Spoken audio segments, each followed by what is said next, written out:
she was a single working mother. She's also a type 1 diabetic.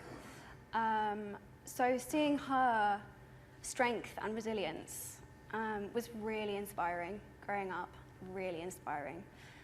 And I think she instilled in me, particularly in my teenage years when I was feeling very insecure and confused about what my purpose was. She really, really instilled in me that what I was thinking and what I was doing and what I was saying were ultimately infinitely more important than my physical appearance. Even when the world was really telling me the contrary. And she really encouraged me to be an individual. I remember her being thrilled when I got my first detention because she was really worried, I think, that I was going to be a bit straight-laced. What was it for? Oh, I failed the last one exam. Yeah. You failed an exam and that was a detention? Yeah, I failed. I think I failed it a few times, actually, maybe more than once. Anyway, let's not go into that. But I think she did. She wanted me to be my own person, and she thought a bit of rebellion was a good thing. I'm not sure how failing my last exam was rebelling, but we'll go with that. So yeah, my mum, she's awesome. Yeah, she's a great lady.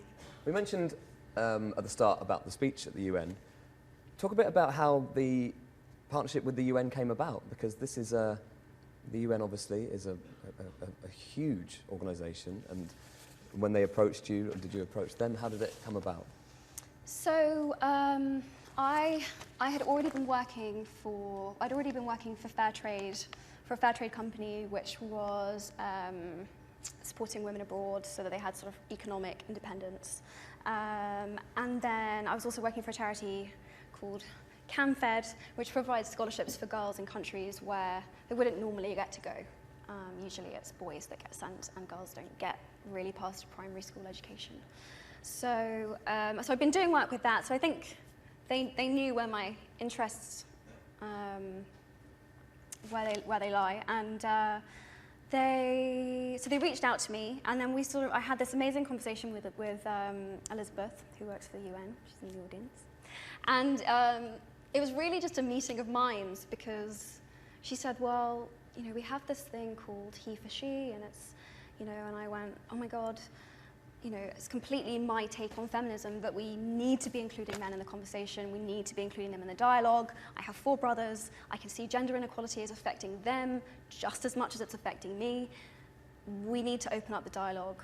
We need to give men a space where they feel that they can talk about this issue. And she was like, well, that's what it is, and she gave me the baton, and I've kind of been running as hard with it as I can ever since. So it just kind of felt very meant to be. And I was clearing out my room a few months ago and found, essays and diary entries I'd written when I was 15, and I can sort of see with hindsight that speech had sort of been gestating in my head for a long time.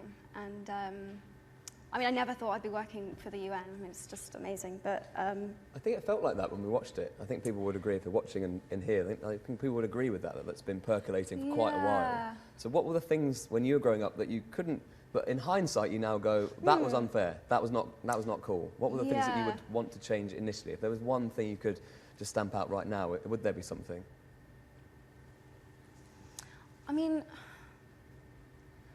I've been incredibly lucky. I really have been supported and had access to just a lot of opportunities that women in other countries probably aren't. So, I would never complain about my personal situation.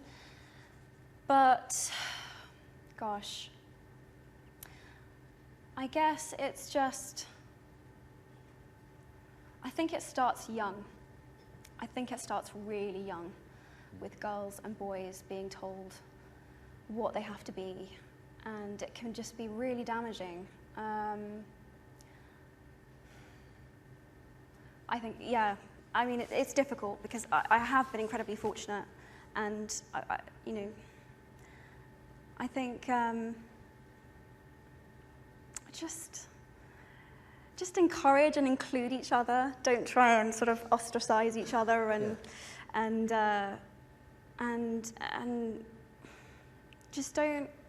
just have an open mind and don't have expectations based on the gender or the sex you see in front of you. I mean, there was a BBC report today just about the fact that in maths and science and engineering and all of these other subjects that girls just aren't doing as well. And the biggest reason they say for that is because these are generally associated to be male subjects. And so women or young girls feel that if they did those subjects, they would be inherently less attractive.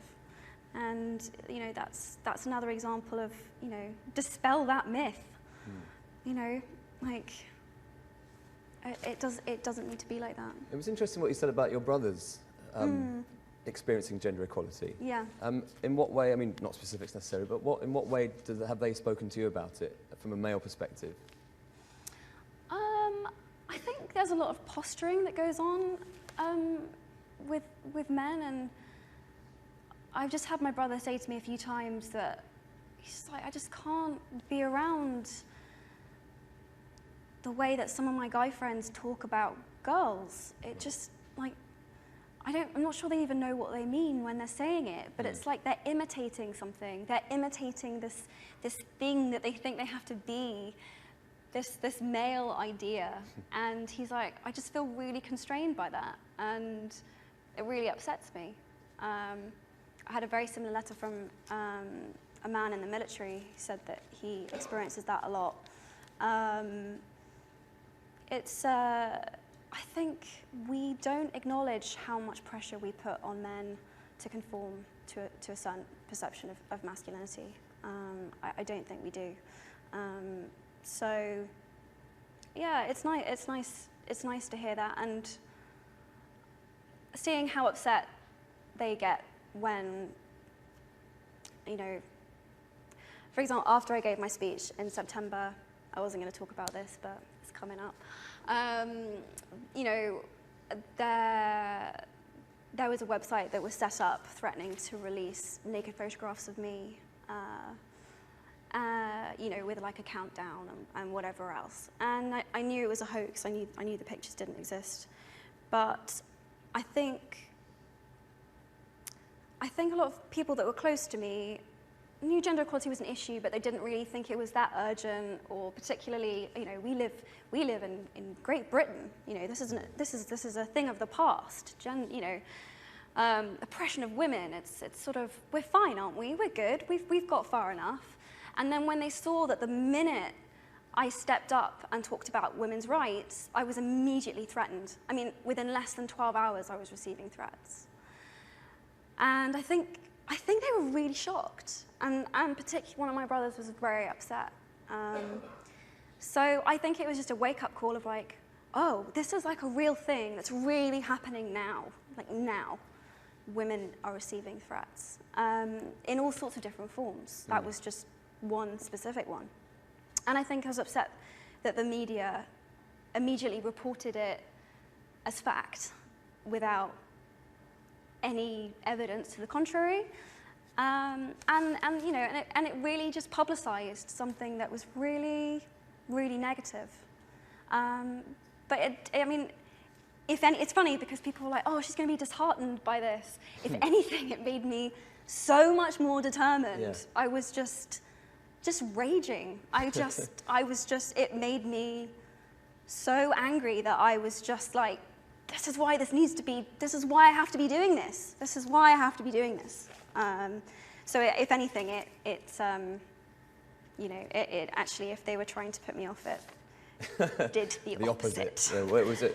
Absolutely. Well, there's a wonderful message to it was a despicable thing to do, but, as you say, nasty things happen all the time, and it's the way you deal with them and the way that you can channel that into something completely better. Channel that energy. Channel that anger. Absolutely. Channel that anger. I thought it was absolutely fantastic when you were talking about. I wrote down some notes actually when I was watching it, because I wrote down the aggressive versus submissive kind of argument, between boys and girls from a young age, and also you talking about both being free to be sensitive and strong, men and women. Yeah.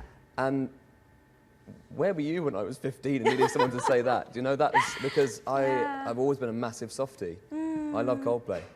I really, Amazing. I need, but you know, but when you're surrounded, if I played a lot of cricket, played a lot of sports for school, and you have a lot of lads, and that was not something that I really liked particularly.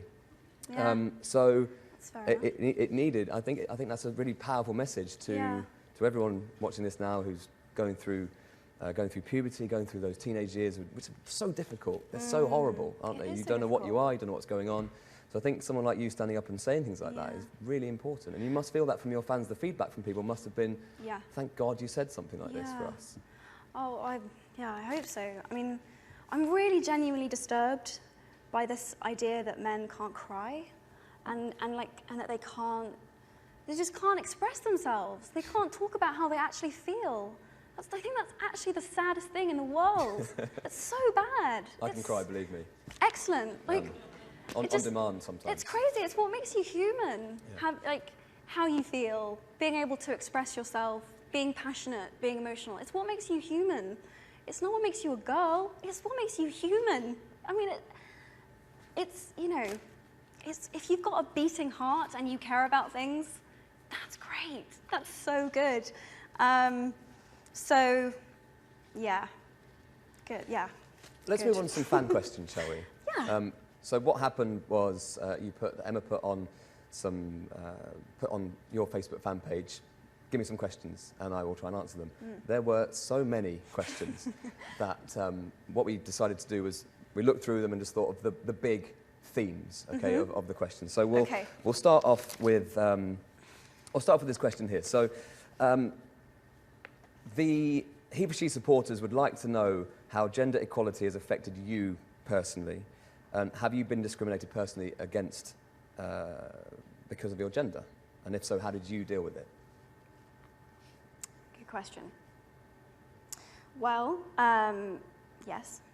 I have. When I was going through comments that were sent in for this Q&A, and